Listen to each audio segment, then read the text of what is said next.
Taking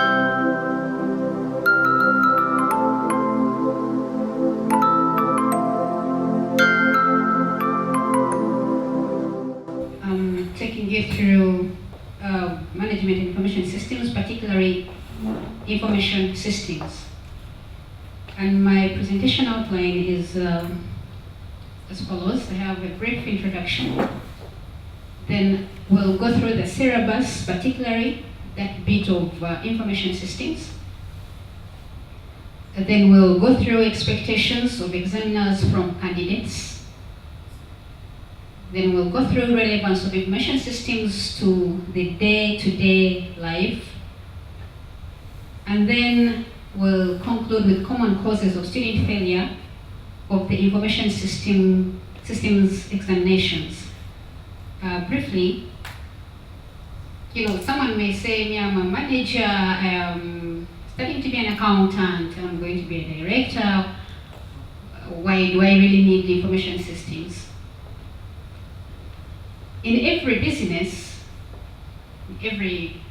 yes, accountants know that accounting is the language of the business. Otherwise, we will not see the future of that business, even if it is rearing chicken or growing matoke or whatever. There is need to keep proper records of ensuring that there are good returns at the end of it all. And now, how does information systems come in? So as future directors, as future CEOs, because an accountant, in most cases, you will not keep behind there. And like I've said that in the previous slide, that accountants know that accounting is the language of the business. Even if it is not being a CEO of, for instance, maybe a CPAU, even when you're doing your chicken rearing, you can be a CEO of that company. You have the right to give the name. And how information systems come in is that professional accountants often play important roles as managers, advisors, and assurance providers in the adoption and deployment and the use of various information technologies by organizations of all types and sizes. Because the truth is that accountants are the drivers of the economy. So given that accountants are the drivers of the economy, they know that the accounting is the language of every business, then that means that for us to grow, we need the accountants also to be on the side of the information technologists in the adoption of new technology, right? But encompassing the accounting skills. So now I'm going to take you through the syllabus, the information systems, and the number one part is the evolution of computer technology, sidelining it maybe particularly to the accounting profession, but the truth is that computer technology began with what we call the abacus. The abacus is an ancient technology with the Romans, where there was use of beads and strings for simple calculations, I want to imagine that the word abacus is probably not a new word, but that is how far computing began from. That was actually a kind of computer. We trace computers back to the use of the abacus, where you, for instance, have maybe this kind of a grid, and these are the strings. And I have maybe these two beads here. I don't have a bead. I have one bead. Then I have maybe 3 beads.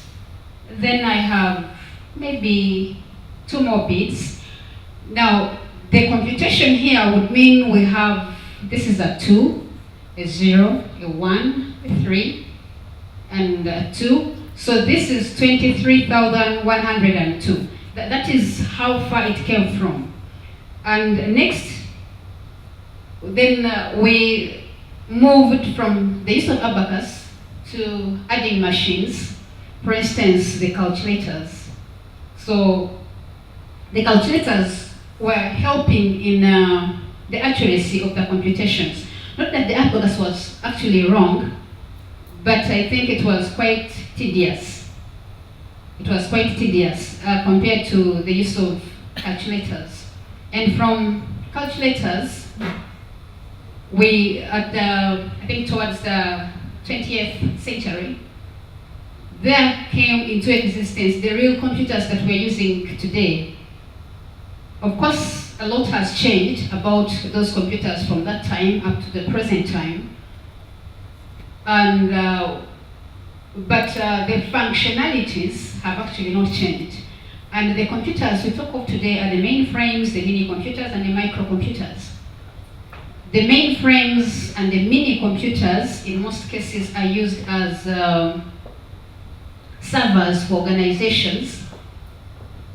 And then the microcomputers are the client computers. The client computers, in other words, computers, microcomputers support one person at a time. But you'll find that maybe there are databases that have to be centralized or something. So depending on the size of the organization, then we talk of the mainframes and the mini-frames. So when I talk of mainframes and mini-frames, I'm talking about the many people that can be supported at a time. Of course, we need to understand that if I say the mini-frame is supporting maybe 200 people, it doesn't mean that they are all going to interface with that machine. I want to believe each one of us here has been to an internet cafe where we are having like bandwidth being shared as a resource.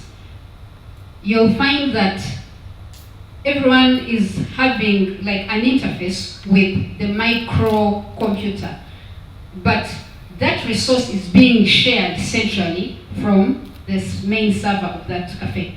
So the mainframes and the mini computers, those ones work as servers for organizations. We are still in the syllabus. Next we look at information technology in the business context. The previous speaker here has explained to you very well the business context. I had her talking of the internal environment, external environment of a business. I am not differing from that, but now how is information technology applicable in a business context? I summarized it with that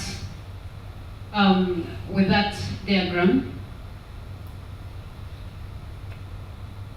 of a business.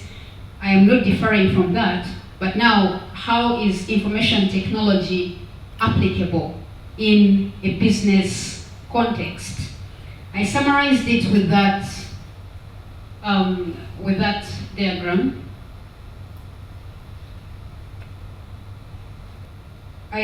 From that diagram, I also have probably the internal environment and external environment of a business. And where I have the orange background, that is my organization. That is the business, my business. And in this business, we are using information technology to have ends meet. So we are using computers, but in the use of computers, you'll find that we are saying I'm not just using one computer for the day-to-day cores. It's not just one computer. There are maybe 5, 10 computers which are networked. So when I talk of, say, maybe 5 computers in an accounting department which are networked, in other words, they are able to communicate together to share some files and some other resources, then I talk of an information system, whereby an information system is a set of interrelated components working together to collect, retrieve, process, store, and disseminate information for the purpose of facilitating planning, coordination and analysis and decision making. So of course with every information system, even if it is just one standalone computer, we'll have where we can input data from. And input of data, okay, we input data. I have some cells, I've sold eggs, so I need to input the different cells for maybe each day, input. Because I want to find out how much sales have been done probably at the end of the week. Then for the different days, I've been inputting the different cells per day. And then after the input, there is the processing or the manipulating of what has been input to get the desired output. And we have,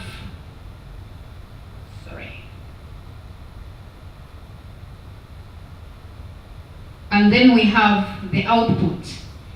But of course, the output is what I desire. I'm getting maybe average sales per week or something like that.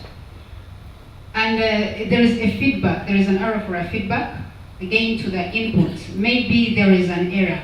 Or at times, what is information at one level, for instance, in management, we may talk of the operations level of management, the management level, the strategic level. So what is an output at a certain level may be an input for another level.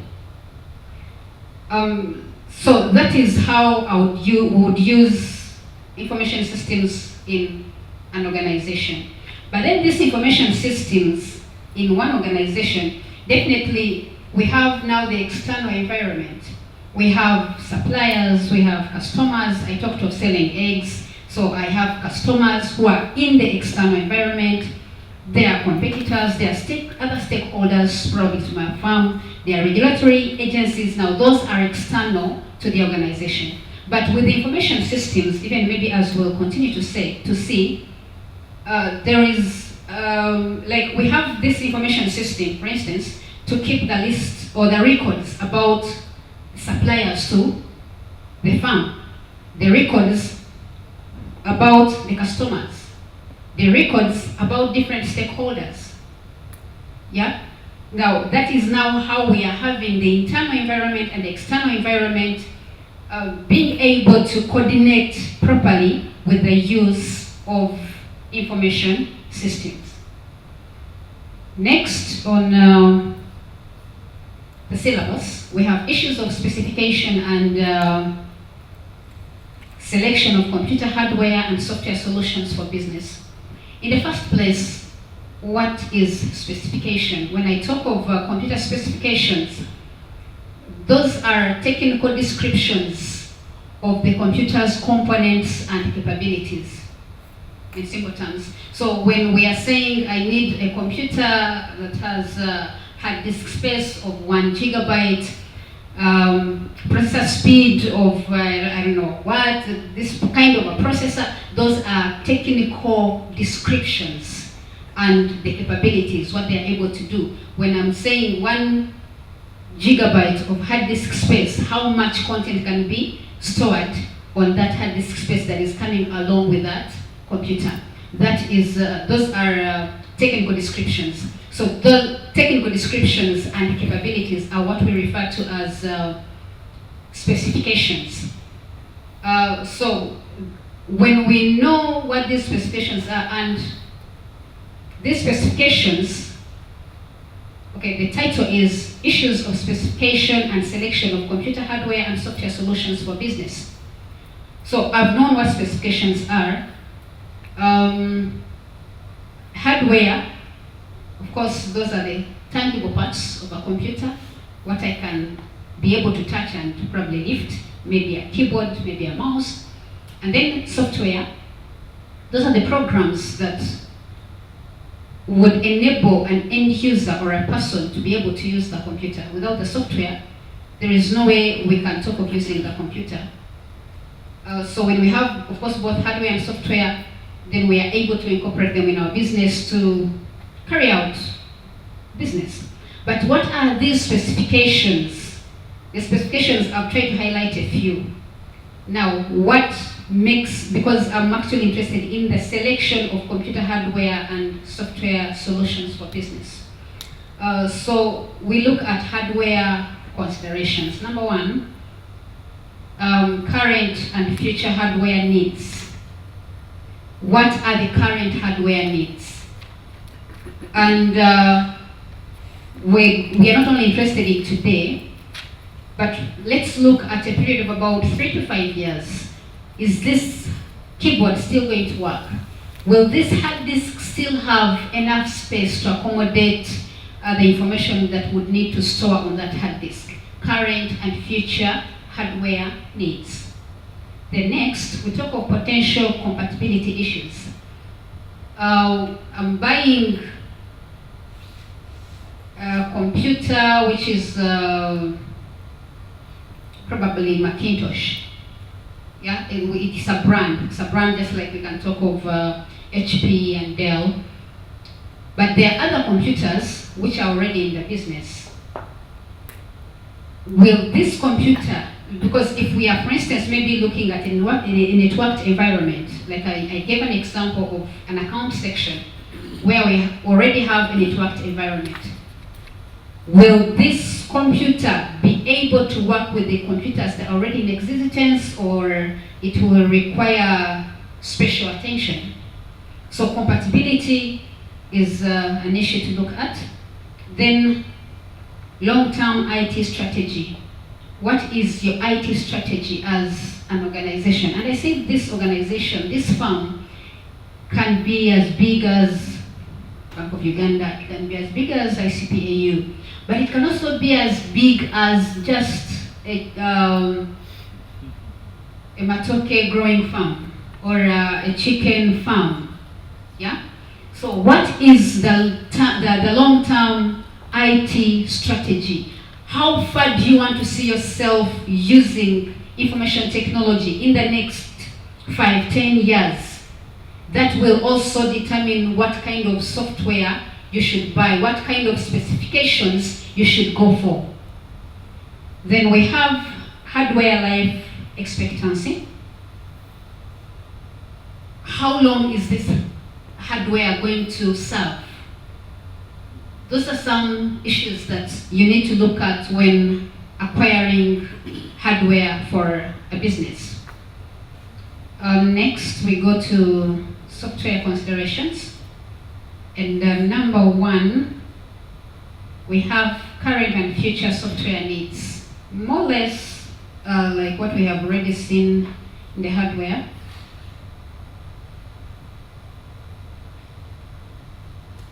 Because in the hardware, we looked at current and future hardware needs, right? But also in the software, it's more or less the same thing. What do I need today? What I need today, will it still work for the next 2-3 years? So what are the software current and future needs? And now I think I put a dash and said features. The features are, for instance, does this software has add-ons to work with other software that are related? For instance, if I'm using Excel, can it work along with tally books? Yeah, those are the features. The feature, because if it doesn't have those add-ons to work with other programs that are related, that may be just the current need. But I'm looking at for instance, being able to this organization, and I'm paying salaries through Stanbic Bank. Yeah, we have CEO, right? I'm paying salaries for this organization through Stanbic Bank. So can my information system in this accounts department be able to link with the account system in Stanbic Bank so that it doesn't have to take a lot of time? It's just a matter of a click and payments are effected. That would be a future need if it is not needed for now. Right. Next, we look at potential compatibility issues, just like the hardware. Even in hardware, I think we had potential compatibility issues. Can this software work along with the existing software? Or it will maybe cause the computer either to freeze or to hang. Some softwares behave that funny. So if software may not be compatible, then it may not be the right one to go for. Then we have the size of the software. How big is this software? How much space can it occupy? Remember, with the hardware, when I was talking about the specifications of computer hardware, I've talked about the hard disk space. And I think I've said something like 1 gigabyte for the hard disk space. So compared to the hard disk space that I have, can this software be accommodated? Because when I install software, it will take up some space on the hard disk. So the size is an issue to put in consideration when you're selecting a software. Does this software has provision for upgrades and fixing bugs? Bugs are errors that may arise with time. So when going for a particular software, I need to be sure that if there is need for upgrade or maintenance, maybe this software is custom made for this organization. It's not something I just pick from the market. That there should be that provision for upgrading and fixing errors in case they arise. If you think you can use it without that, without the upgrades and the fixing of errors, well and good. If you think it is needed, is it in place? Okay? That is the part of the syllabus that I was talking about software considerations and hardware considerations. That I was talking about issues of specification and selection of computer hardware and software solutions for business. Now, next, we are still in the syllabus. We are looking at the information systems development process. We saw what an information system is. I said that an information system is a set of interrelated components that work together to collect, retrieve, process, store, disseminate information for purposes of facilitating planning, control, coordination, and decision making. And we saw an illustration of an information system in an organization. But how do I come up with an information system that will work for a particular organization, for a particular business, for a particular firm?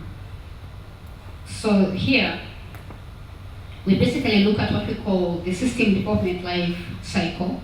And in the system development life cycle, number one, to come up with an information system,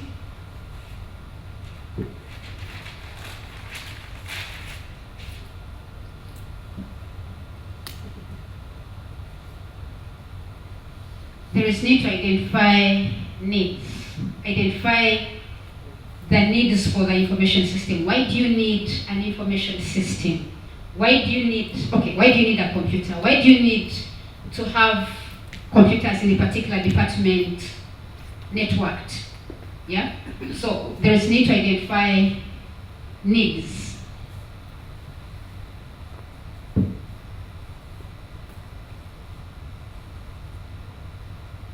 I'm calling it a cycle, we'll see why. So after this identifying of needs is saying there is a problem here which we must solve. So in the identification of needs, we are looking at there is a problem. So there is a need. We are identifying a need. And from that, we carry out what we call system analysis. Now, after, at times what looks as the problem may actually not be the problem. At times what probably the users think is required may not necessarily be what is required. Now, that's where we'll need system analysis to come in, so that we look at what maybe the users saying of the organization, the users of the current information system that they may have in place. And maybe to take you back briefly, an information system may be computerized or it may not be computerized. So if it is not computerized, we are thinking that we should go digital. We should have our system computerized. Why? Maybe there is redundancy of records. You find more or less the same records being kept in different locations but in the same organization. That's what I'm calling data redundancy. It is here, it is there, it is there, yet it would have been centrally kept. So we are thinking, okay, there is need for centralization of records. We are identifying a need. But is that actually the need? Is redundancy the real problem at hand that we want to solve? So after that, we may do some research in the first phase of identifying the needs. And then from there, we look through those, the needs maybe from the different stakeholders within the organization, within the internal environment, not the external, within the internal environment. And then that, after we have got what different people are saying, we are saying, okay, this is what they're saying, so what do we need to do? We analyze what everyone is giving us, and that is what we are calling the system analysis. Now, the system analysis will help the development of the information system, or the developers rather, of the information system to come up with new user requirements. The user requirements could be, okay, we'll have records centrally kept, we'll have resources like printers shared. Those are now new user requirements which have not been in place. Because you could find that maybe every computer had its printer. But this time around, we are saying that is probably wastage of resources. We need to have these resources shared. So after the after identifying the new user requirements for the new information system. So this new information system, it could be a computerized one, it may not be. If it is a computerized one, maybe we need to upgrade it. We need to get to some higher level. From after we have identified the new user requirements, like for instance, we are saying we need to have resources shared. We need to share printers, we need to share scanners. Yeah? We are no longer going to have standalone resources, but we need to have them shared centrally. Then the next step would be to design the new system. Now, designing is usually done on paper. Designing would be, okay, a design is what we call a blueprint. A blueprint, for instance, can be like a plan of a house. Before you actually build the house, you first put a sketch somewhere. You know, okay, this is going to be a sitting room, this is a corridor, this is the kitchen, but it is on paper. So the design, also in information systems, we first put down how we would want these components of the new information system to relate together.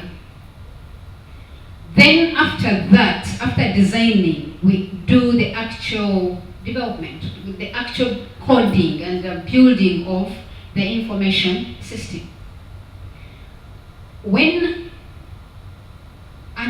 What I should mention is that system analysis is based on the findings from the first stage, which is identifying the needs. Then system development is also based on the analysis. It is based on the user requirements, because the user requirements, I was giving an example of building a house. For instance, the new user requirements for a new house could be two bedrooms, one sitting room, so based on those requirements, we are designing. We are putting up an architectural plan, which is a design. So from the design, that is where we are developing from. If you develop something different from the design, there is likely to be conflict, or the expectations may not be realized or met. So after the development, we are testing what has been developed. We are testing the information. Is it meeting the user requirements identified at analysis stage? We carry out testing and validation. Testing and validation. Testing is are the user requirements being met? If yes, for instance, do the data match? If there is probably a field that requires maybe date of birth, and then instead of putting in or typing in the date of birth, you put in maybe the monthly salary. So if the monthly salary is accepted where a date of birth is supposed to be input, then there is a problem. That is what we are calling validation. In other words, everything doing what it is meant to do. After testing and validation, then we can talk of implementing the system, putting the system to use. It has been tested. There are, of course, a number of tests that have to be carried out. It has been tested with the users, it has been validated, and now it has to be put to use. So it has to be implemented. So we talk of implementation and maintenance. Maintenance is, I talked of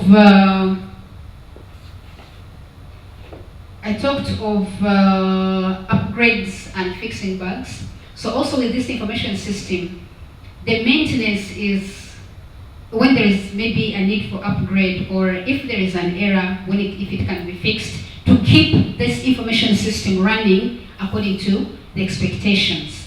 And I'm calling this a cycle because if there was an error, probably at the system analysis, I said that at the system analysis, remember our number one is identifying needs. The number two is system analysis, then design, development, system testing and validation, and then implementation and maintenance. So if there is a problem at system analysis, if the user requirements of the new information system are not well got or well understood at that level, it means that there may be a conflict.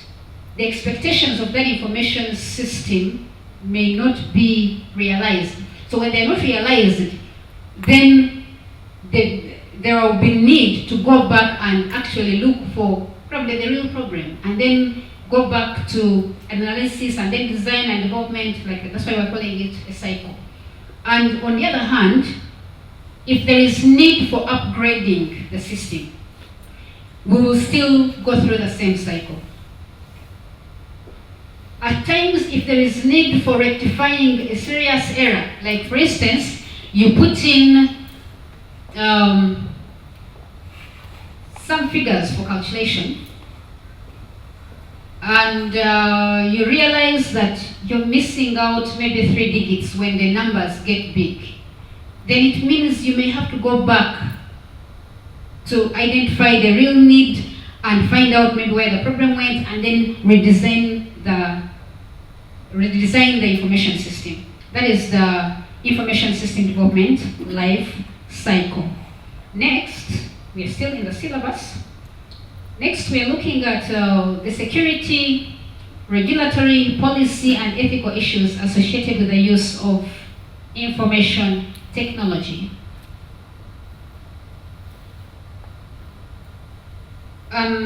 We'll go bit by bit because these are 3 issues. We have security that is associated with the use of information technology. We have regulatory and policy issues. Then we have ethical issues associated with the use of information technology. Number 1, we are going to look at the security associated with information technology. In the first place, what is security as used in information technology? When we talk of security as used in information technology, we are looking at measures and controls that can be put in place to protect computer hardware, computer software, and data or information. It depends on what you're calling it. So security in information technology encompasses those three. It encompasses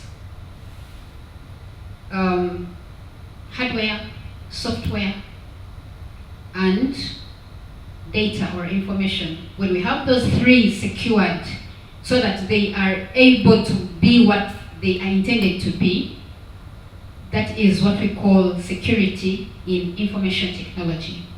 Now, there are a number of practices, or I've said that security are the controls and measures.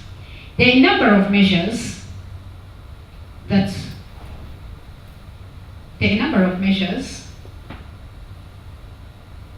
for protection of hardware, software, and data.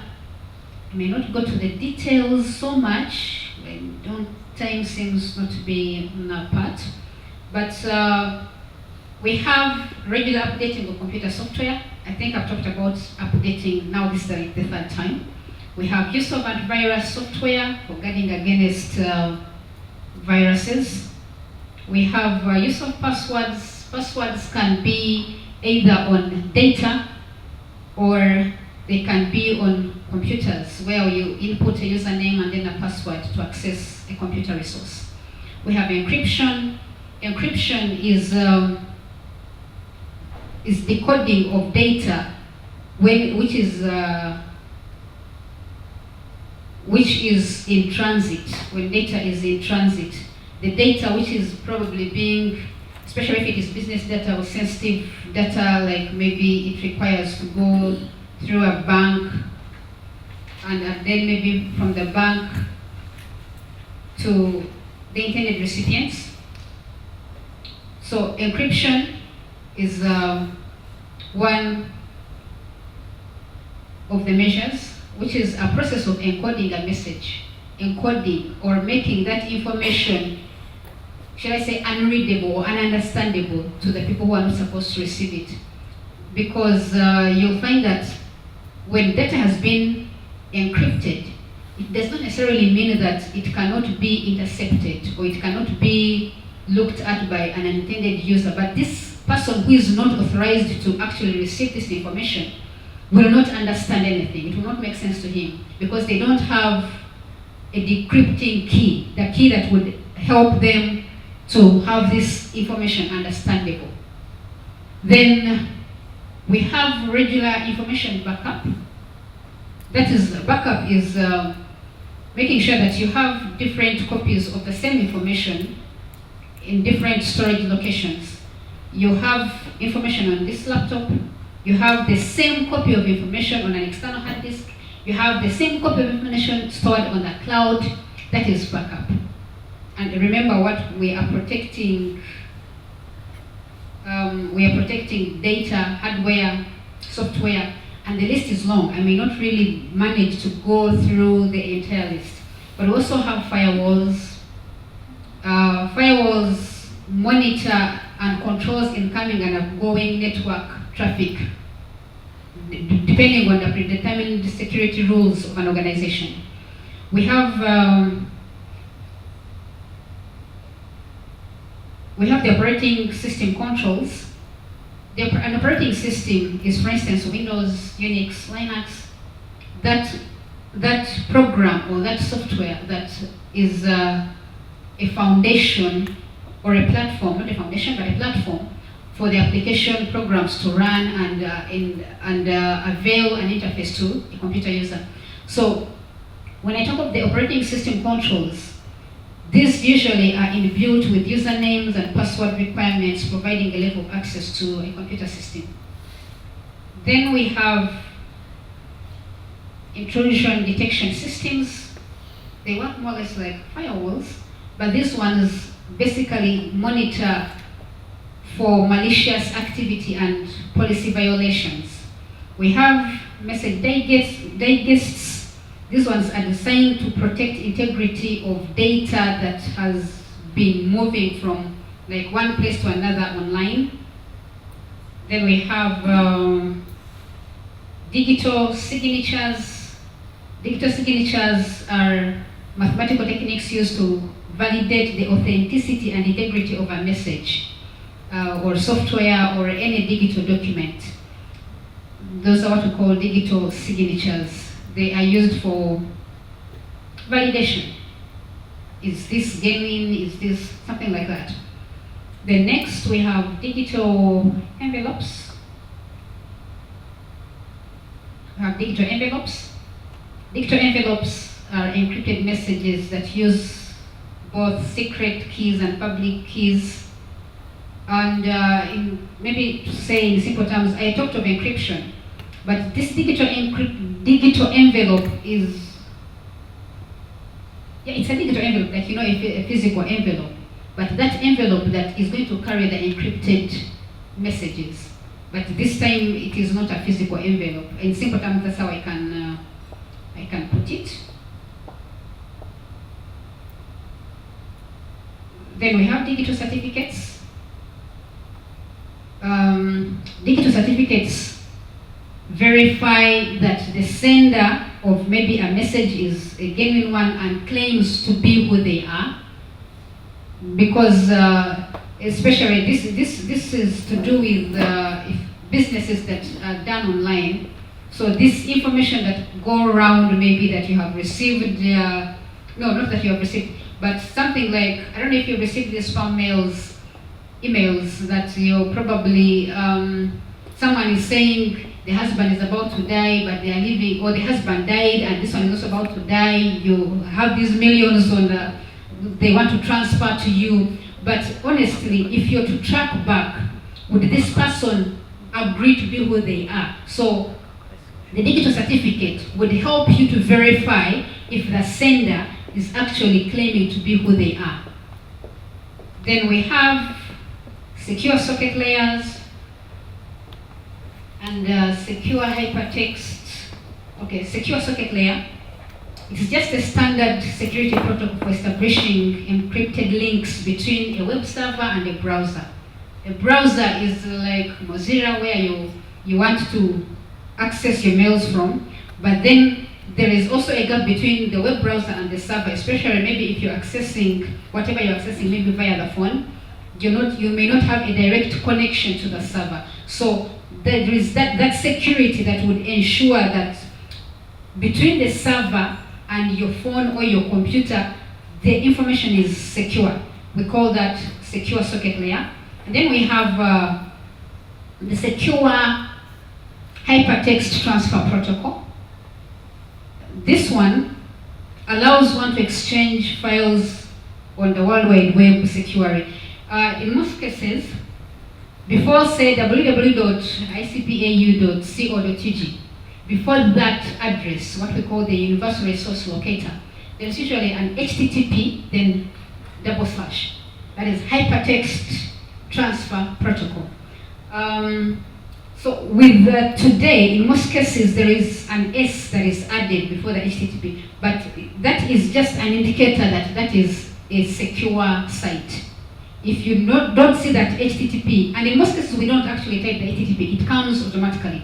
So if it doesn't show up, then you probably know there is a problem. Then we have the virtual private networks. People are using VPNs today. But what are these VPNs? And we are saying VPNs are security issues. VPN is just a technology that creates a safe and encrypted connection over a less secure network. A less secure network generally is like the internet, but you're within the internet and yet you are secure. It's just that technology that creates that safety. We have stenography as a security issue. That's the practice of concealing a file or a message or an image or a video within another file. I'm not going into the details. I think I'm done with, we have biometric security devices. Biometric simply refers to the human features that are unique to every individual person. Like your thumbprint is yours alone, even if you have a twin. Your palm is so unique to you alone.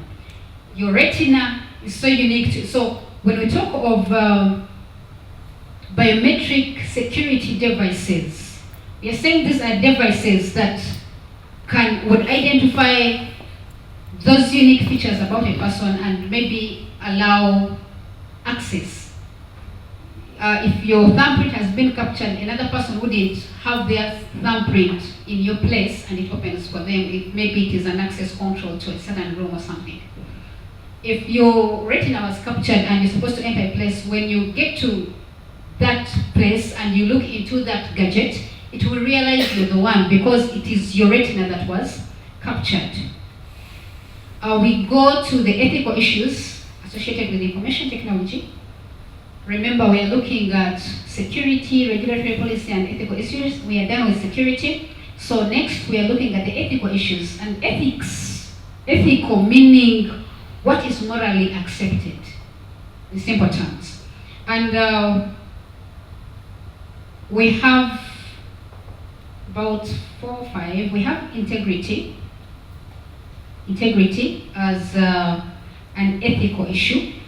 And what is this integrity? Integrity is just the ability to ensure that information has not been altered.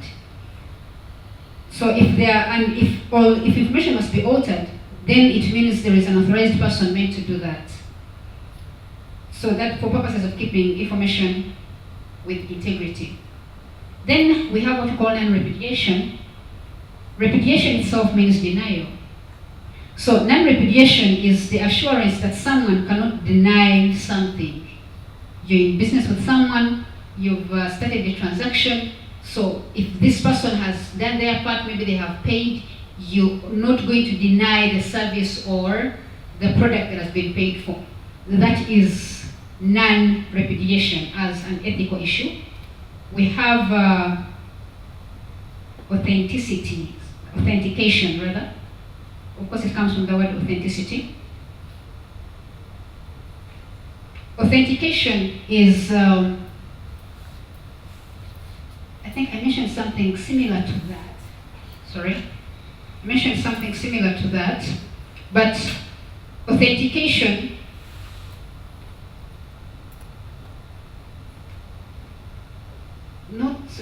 it's not repudiation. Authentication is like you claiming to be who you are. You're not saying I'm an ICPAU student, and tomorrow you're saying I've never done CPA. For example, lots of information go on, especially via social media, but how authentic are they? In other words, how authentic is the source? Yeah? Is the source valid? Is there a realistic source, by the way? That is authenticity. You're able to track back where something started from. And being able to own up something, that is authenticity. And it is an issue of ethics. Then we have confidentiality. Confidentiality means it's just a principle of keeping secure and secret from others. You're keeping information secure and secret from the others. It is being in the confines of those who are supposed to have access to it. That is confidentiality. Then we have access control. Access control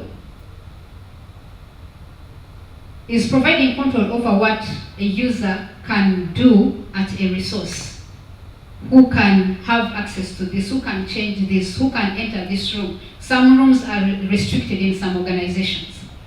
Yeah, that is also just an issue of ethics. And then lastly, we have privacy as an ethical issue. And the privacy is about information. Like I have information maybe about you, but what about you am I supposed to reveal? Under what terms and under what conditions? Maybe I am dealing with you, we are doing business, and I have your credit card details, yeah? To whom am I supposed to reveal it to? To whom shouldn't I reveal it to? So that is privacy. It comes with terms and conditions of what information should be revealed, to whom, under what circumstances. That is privacy. we go to the regulatory and policy issues. And here, okay. Information technology regulatory issues are a settled way on how information technology can be used to promote internal and external success of organizations and countries. So in other words, let's look, for instance, at a road. We are all road users, but there are do's and don'ts for all the road users to securely use that road. So those are what I would call regulatory issues. So that so that everyone is satisfied with the usage of information technology when it comes now to the use of information systems or information technology. And information technology regulatory issues must regulate the use of transmission of information technology. How is information being transferred? Who has access to what?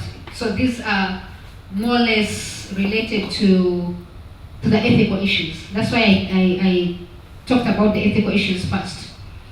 And we need to understand that regulatory issues or information technology regulatory issues have to be regulated. They have to be monitored. At times they may need to be changed and transformed. Then also, information technology regulatory issues are meant to control professional standards. And these regulatory issues fall in two categories. We have what we call policies, and we have what we call laws. Policies are those regulatory issues that are generated by an organization, just within a given organization. Do not use an external storage device. Do not write on this. Do not enter with this, just within an organization. And the laws, which I said are regulatory, are those rules that are inaugurated or initiated by the state or by a country.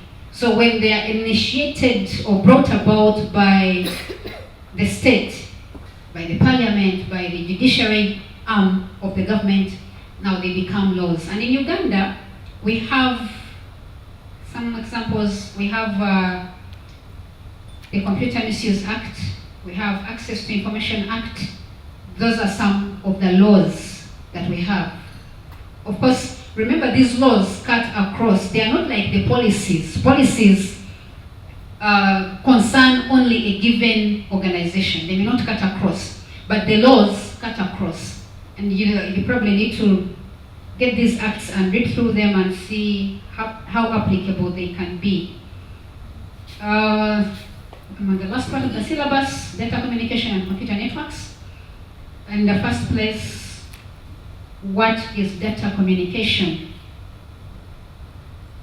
Data communication is a transfer of data with use of ICT, maybe from one recipient to another, from one person to another, but with the use of ICT. And then we have computer networks. A computer network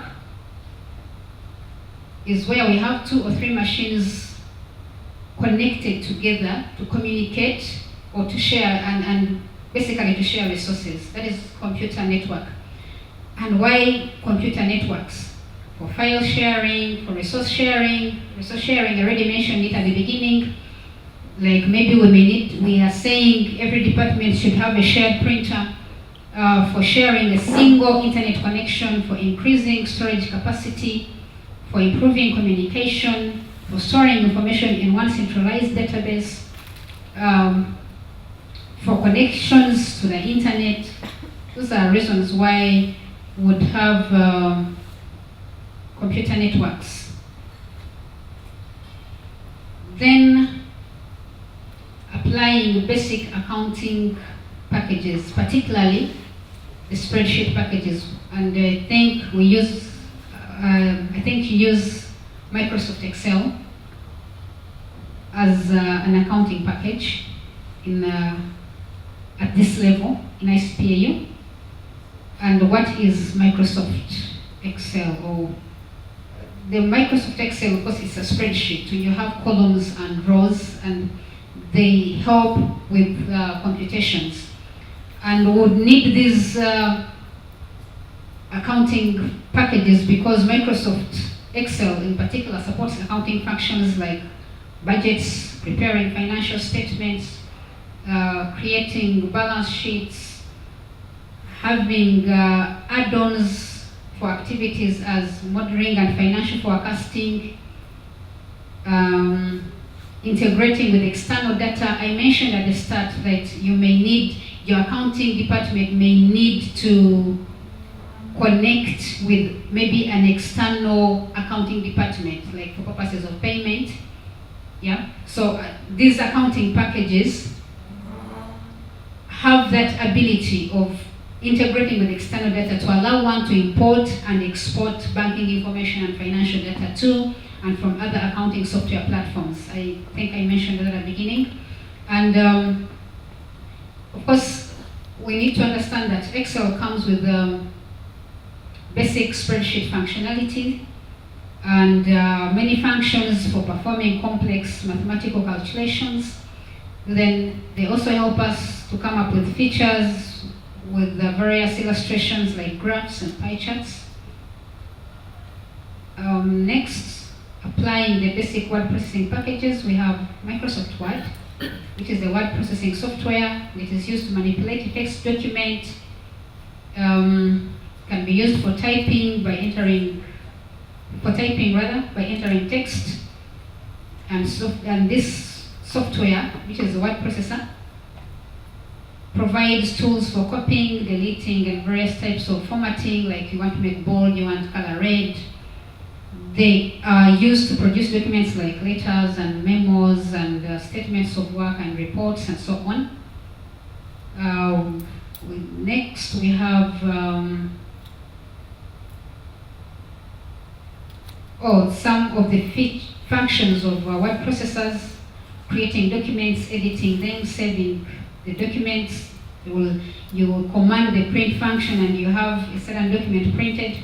You can copy and paste, you can move documents or even parts of text within a text, you can delete.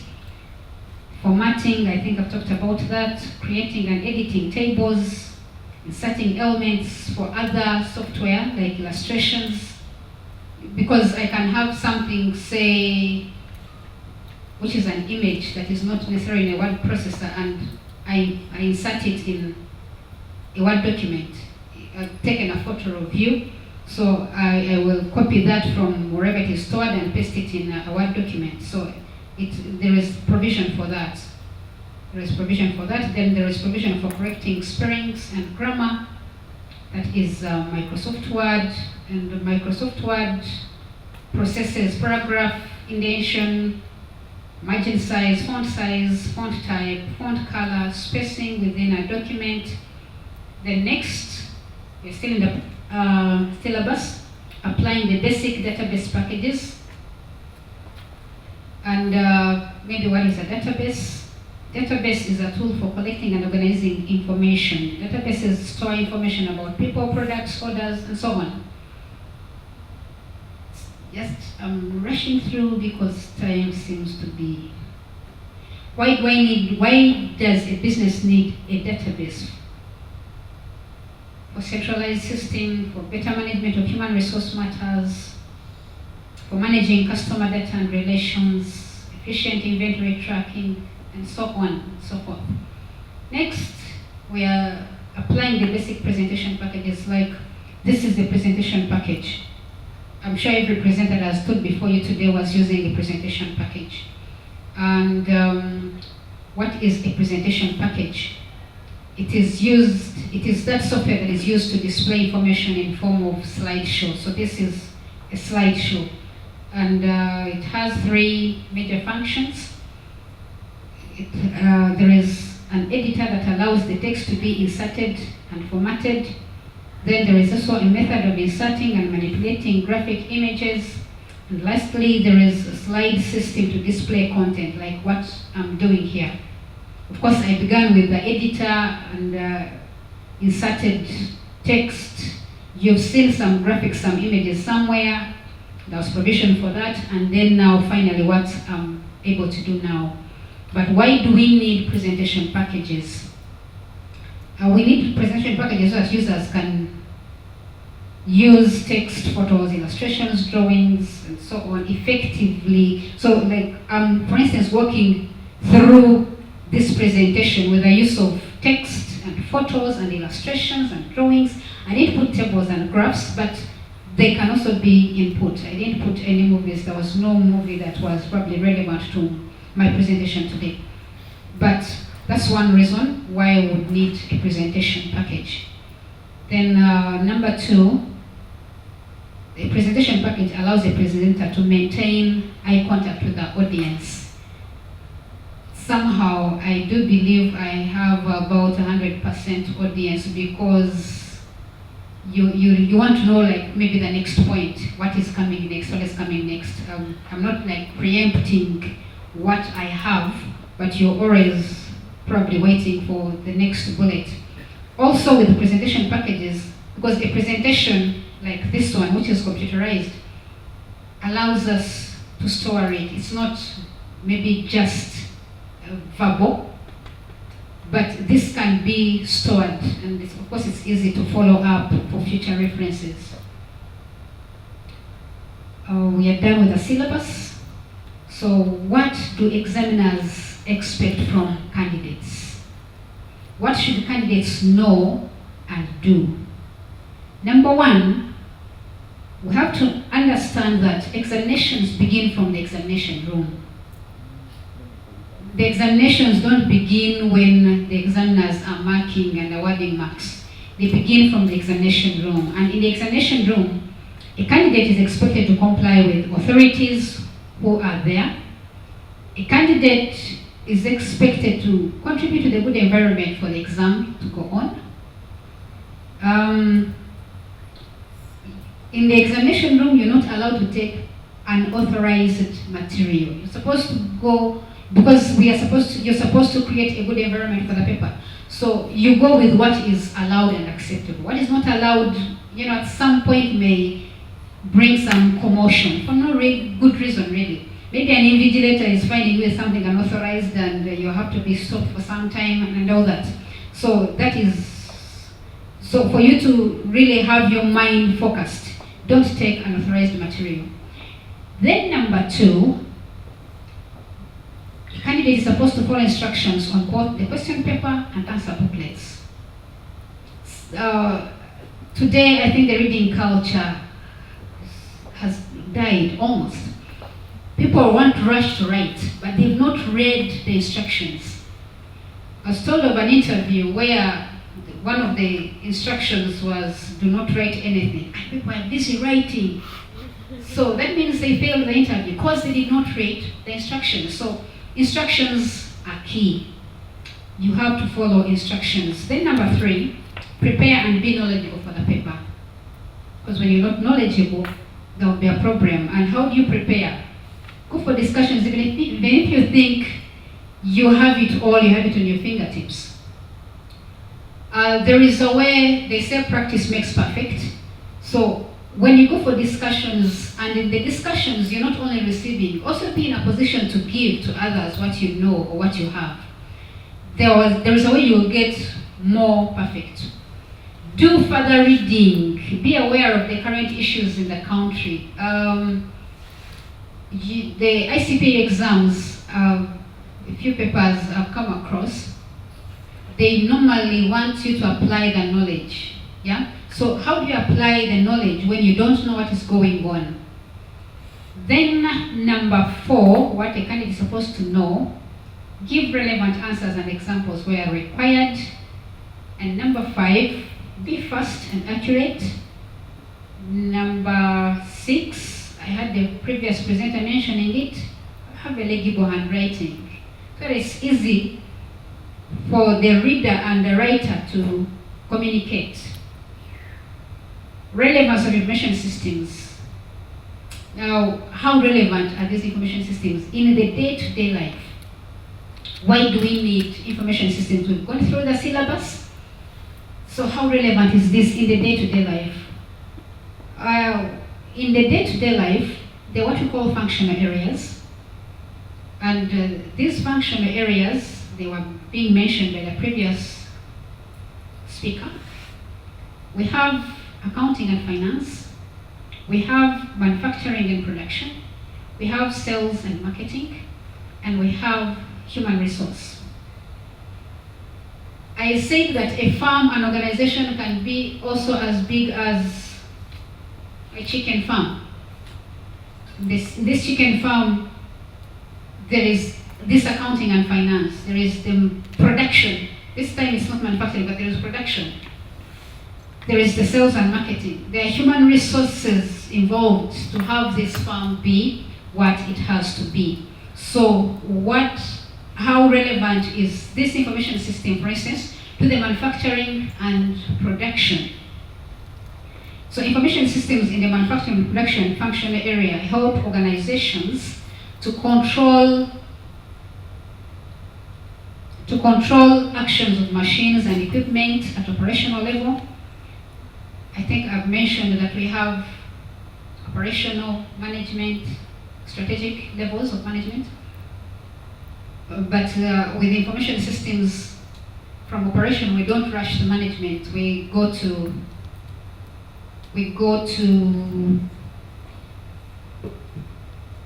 the knowledge level. Operational.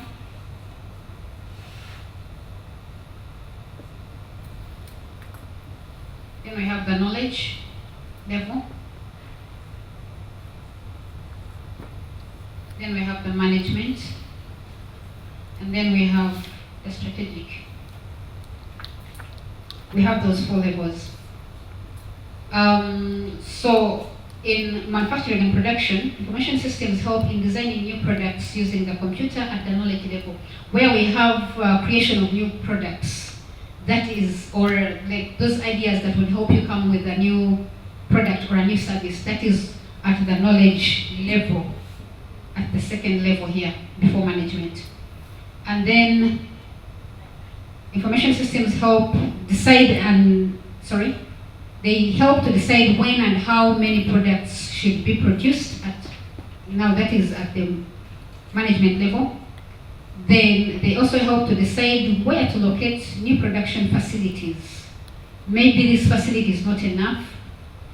So what next? Where next?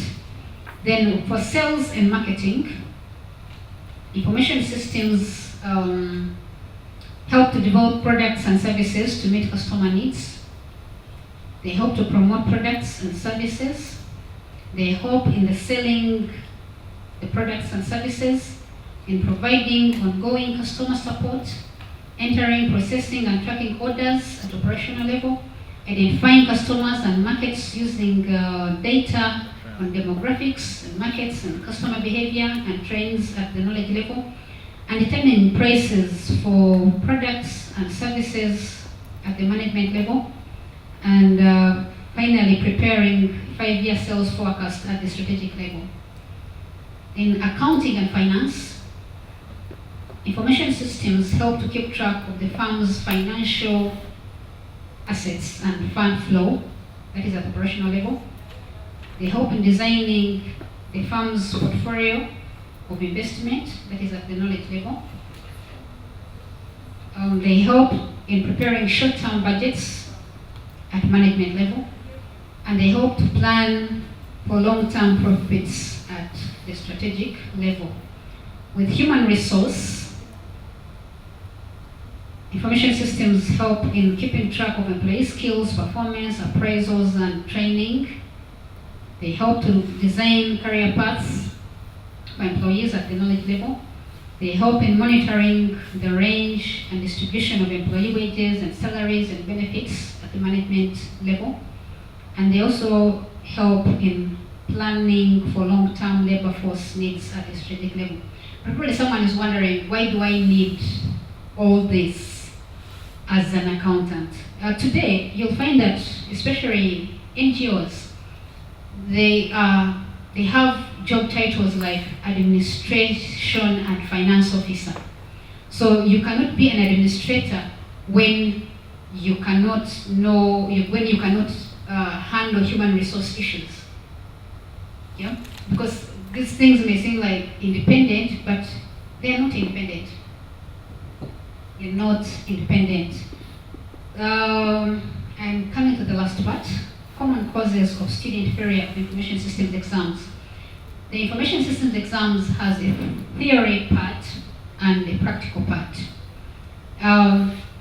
What makes students to fail the theory?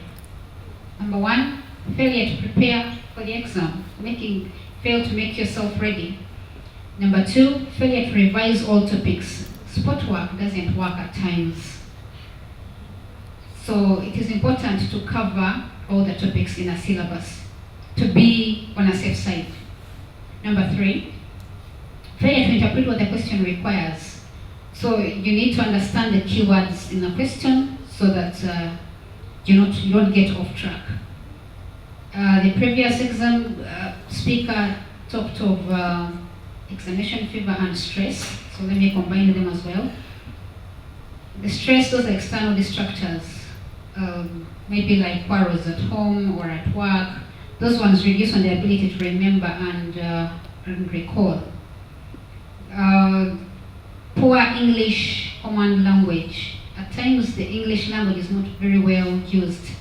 So the communication between the writer and the reader becomes difficult. If you're talking of the future of information systems and if the question requires the future of information system and then the writer is using the past tense, it brings about a contradiction.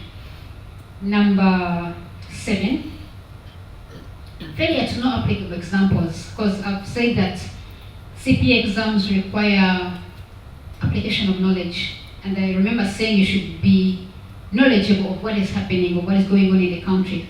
That will help you actually give applicable examples which are relevant to a particular topic. Then poor choice of questions. Other than what is compulsory, some questions, you may have crammed that computer software is simple to attempt, but this time it may be tricky. So you need to probably first read through the entire questions and be sure of the choice of questions that you're making. Then the last point on this, guesswork or ignoring the subject leading to irrelevant answers. When you don't prepare enough, definitely, then you start guessing, and as a result, you may not get good grades. Then the practical, what makes students fail practicals? Number one, there is lack of hands-on experience. Hands-on experience, I mean, when you cannot regularly practice. I usually tell people that hands-on experience is like mathematics. When you take long without your hands on the keyboard, it's very easy to forget. And this irregular practicing can be noticed when someone is using one finger to type. Even if you're using two hands but with one finger, it is actually one finger at a time. And definitely, I think I talked of accuracy and speed previously. So if you're typing with one finger, you cannot be fast. You cannot compete with someone who can use the two hands to type. Then number 2, there is lack of keyboard skills, like use of keyboard shortcuts. Like to copy a text and paste it. If you're going to use the mouse all through, it may not be as fast as when you know how to use the keyboard shortcuts. Number 3, failure to know the procedure of what is required. For instance, you're supposed to insert an image in the text that you're typing. So if you don't know the procedures to follow, definitely there is no way you're going to arrive at that image. And finally, failure to save. Saving can be giving file names, and then there is also the continuous saving of any changes that you make. So when you don't know how to do all this, you may find that you thought you had typed the 3 paragraphs, yet actually you only saved 2 paragraphs because you're not able to continuously save. Thank you very much.